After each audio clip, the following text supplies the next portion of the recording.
ಈಗ ಈ ಒಂದು ಪ್ರಕರಣಕ್ಕೆ ಸಂಬಂಧಪಟ್ಟ ಹಾಗೆ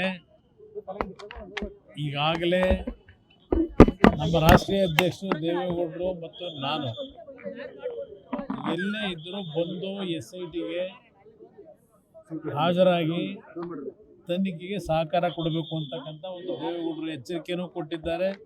ನಾನು ಒಂದು ಮನವಿನೂ ಮಾಡಿದ್ದೆ ಮತ್ತು ಕಾರ್ಯಕರ್ತರಿಗೆ ಗೌರವ ಇದ್ದರೆ ತಕ್ಷಣ ಬರಬೇಕು ಅಂತಕ್ಕಂಥ ಒಂದು ಮನವಿಯನ್ನು ಮಾಡಿದ್ದು. ಅದಕ್ಕೆ ಹೋಗೊಟ್ಟು ಬರ್ತಾ ಇರ್ತಕ್ಕಂಥದ್ದಕ್ಕೆ ಇವತ್ತು ನಮಗೂ ಸ್ವಲ್ಪ ಸಮಾಧಾನ ಇದೆ.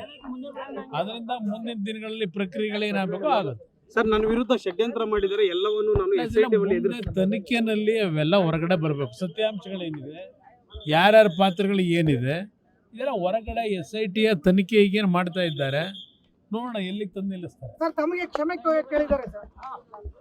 ನಾನು ನನಗೆ ಕ್ಷಮೆ ಕೇಳಿ ನನ್ನ ಕಾರ್ಯಕರ್ತರ ನೋವು ಸ್ಪಂದಿಸು ಅಂತಕ್ಕಂಥ ಹೇಳಿದ್ದೀನಿ. ಕಾರ್ಯಕರ್ತರ ಕ್ಷಮೆ ಕೋರೋದಕ್ಕೆ ನಾನು ಅವನಿಗೆ ಪಾಪ ಈಗಲಾದರೂ ಕಾರ್ಯಕರ್ತರ ಬಗ್ಗೆ ಅಷ್ಟು ಒಂದು ಮಮತೆ ಇದೆ ಅಂತಕ್ಕಂಥ ತೋರಿಸ್ಕೊಂಡಿದ್ದಾನೆ. ಅದಕ್ಕೆ ನನಗೂ ಸ್ವಲ್ಪ ಸಮಾಧಾನ ಇದೆ.